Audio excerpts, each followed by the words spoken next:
I don't know how to read. Well, we don't need to read because reading's irrelevant because we're talking about these. Now what are these? Well, this is a game. The Legend of Zelda Tears of the Kingdom. And boy, it's a good game. But when talking about these games, we gotta remember one thing. The lore. And some of these aren't like the others. That one's not canon.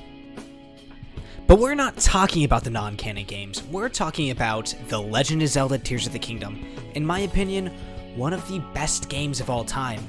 And there are some things wrong with it. But that only adds to how fun the game is. And that's what games are about, having fun. And the story of the game is something else too. It's phenomenal. From how it starts out, the music, the ambiance, the way Ganon is represented. And I mean, can we take a look at Ganondorf?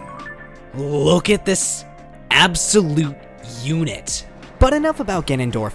Link, our friend, wakes up absolutely naked in the sky and is tasked to 1. Save Zelda, 2. Retrieve the Master Sword, and 3. Beat the heck out of Ganondorf. Which, if you end up collecting all the memories, you'll find out that Ganondorf is an absolutely terrible person and you don't want to let his looks fool you. After leaving the Skylands, you are tasked with fixing the regional phenomenons, which has you going to each of the 4 regions of Hyrule to go solve some problems, just like in the game before it, Breath of the Wild. Solve some problems, get a new friend, get some abilities, cool. And then you meet the 5th sage, Minoru, who is a gamer, and she pilots a mech robot with her soul, pretty darn cool. You go, get these people, and you head towards Hyrule Castle, into the depths to go save Princess Zelda and see what the heck's going on beneath Hyrule Castle, because it is floating in the sky. Once making your way down to the depths, you'll have to fight quite a few monsters just to get down to Ganondorf, and there's some other speedrunning stuff they can do to get down there. I didn't do it because I played the game as you should, the way Nintendo wants you to. Once you make it all the way down to Ganondorf, you have to fight Ganon's army, which is just a horde of miscellaneous enemies from previously in the game, just throughout the world. But as long as you have the sages, your friends, they're there to help. And boy do they help, and they make the game significantly easier at that last little bit. It is worth it to get these little dudes. One large thing about the final boss fight of The Legend of Zelda Tears of the Kingdom is that it's actually difficult. I had an amazing time fighting him, and he was the best boss in any Zelda game that I've played.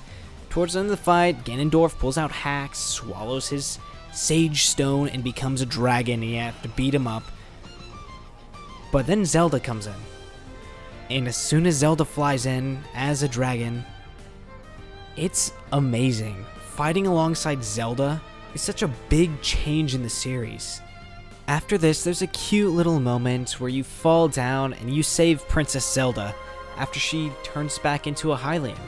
It's such an amazing moment in the game that actually gave me goosebumps, which I hardly ever get for any video games I play.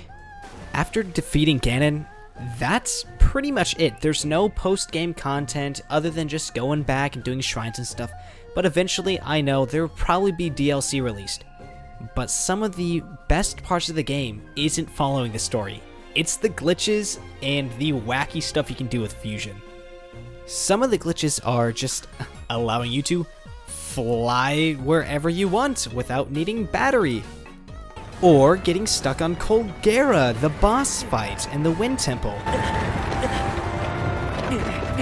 And whatever this is, I don't know why I died, but I'm gonna say it's a glitch. Even with these glitches, the game is still phenomenal, and I would definitely pick it up if you're a Switch owner. It is one of the best Nintendo Switch games to ever be released, and in my opinion, one of the greatest games of all time. It is a 10 out of 10 for me, and it's definitely something you should pick up. Enough said about The Legend of Zelda Tears of the Kingdom. I've got to get back to playing it. So thank you so much for watching my video, and if you could, please like, subscribe, and comment, and see you in the next one.